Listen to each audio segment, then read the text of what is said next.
At the last moment, when the world was bracing for devastating U.S. strikes on Iranian infrastructure and a potential wider war, one country stepped in with urgent diplomacy. Pakistan, through Prime Minister Shehbaz Sharif and Army Chief Field Marshal Asim Munir, made an intense 11-hour appeal to President Trump to extend his deadline. They urged Iran to reopen the Strait of Hormuz as a goodwill gesture. Hours before Trump's threatened power plant day and massive retaliation, a 2-week ceasefire was announced, with Iran agreeing to allow safe passage through the critical waterway that carries about 20% of the world's oil.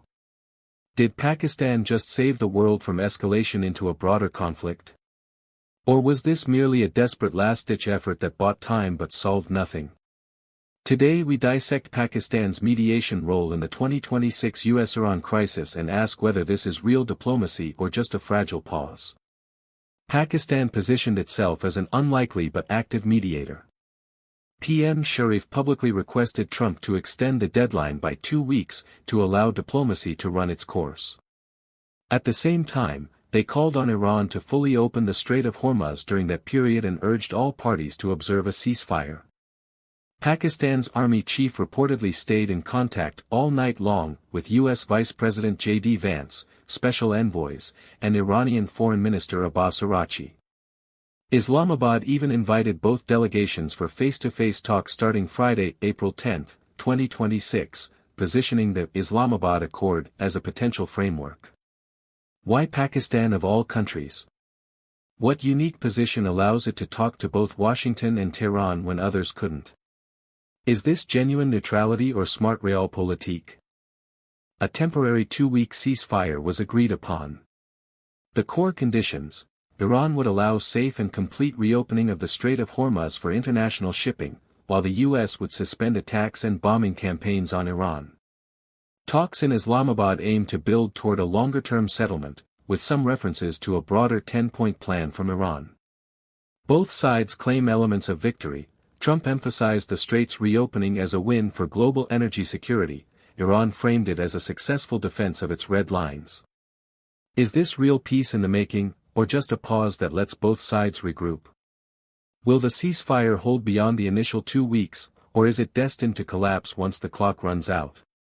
Pakistan has clear regional stakes. It shares a long border with Iran and has deep economic ties through trade and energy.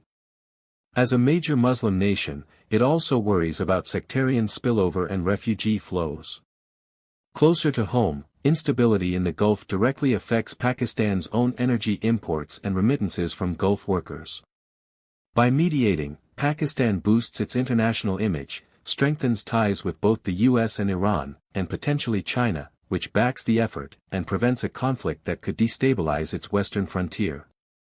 What does Pakistan really gain from this role? Diplomatic prestige, economic benefits, or leverage in its own regional disputes? Could this backfire and strain relations with key allies like Saudi Arabia or the US? The world largely welcomed the pause. Oil prices eased immediately as fears of prolonged closure faded. European and Asian nations dependent on Gulf energy breathed a sigh of relief. Even critics of the process praised the avoidance of immediate escalation. However, some observers note that major powers like China and Russia had previously blocked stronger UN measures, while others question whether the global community is simply outsourcing de-escalation to Pakistan instead of addressing root causes. Is the world relying too much on back-channel diplomacy, or just plain luck, to prevent disaster? How much credit does Pakistan truly deserve versus the self-interest of the US and Iran in avoiding full-scale war? Temporary peace can collapse quickly. The ceasefire does not fully cover all fronts. Debates remain about Lebanon and Hezbollah. Underlying issues: Iran's nuclear program, regional proxies, US sanctions, and control of the strait, remain unresolved. One incident, like a ship seizure or proxy attack, could reignite everything. What happens after these 2 weeks end? Will talks in Islamabad produce a lasting deal, or will we be back on the brink? Are both sides using this pause to rearm and reposition rather than genuinely compromise? In this crisis, we see a classic clash: quiet negotiation versus raw displays of military and economic power. Pakistan's approach emphasizes dialogue, back-channel contacts, and incremental goodwill gestures like reopening the strait. Trump's style leaned on tough deadlines and threats of overwhelming force. Which approach will ultimately win, patient diplomacy or confrontation backed by superior firepower? Can mediation by a middle power like Pakistan succeed where great power pressure has repeatedly failed?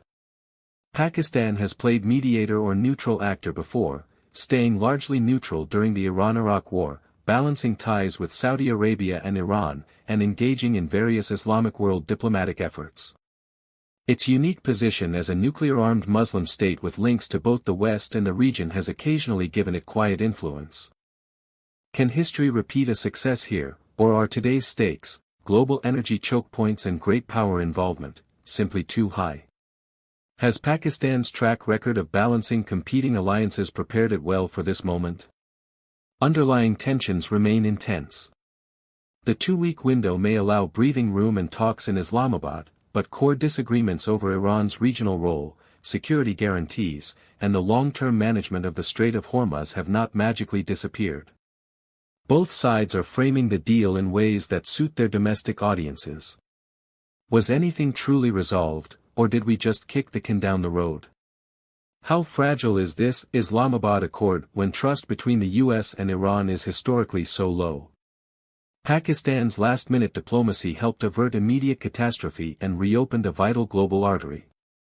But is it a genuine savior role that could lead to lasting peace, or just a temporary fix in a conflict that's far from over? The coming days and the talks in Islamabad will tell us a lot. In a world where one choke point can threaten the entire global economy, back-channel mediation matters, but only if it leads to real concessions. Do you think this ceasefire will hold and evolve into a broader peace, or will we see escalation once the 2 weeks are up? Was Pakistan's intervention heroic diplomacy, or a short-term illusion that delays the inevitable? What's your take, savior, temporary fix, or something in between? Drop your thoughts in the comments. Are you optimistic or skeptical? Like if you want more in-depth breakdowns of global flashpoints like this, subscribe for balanced analysis, and hit the notification bell so you stay updated as this story develops. Thanks for watching. In uncertain times, understanding the diplomacy behind the headlines is crucial. This is Infinity AI TV. Infinite stories. Infinite imagination. Subscribe for more news.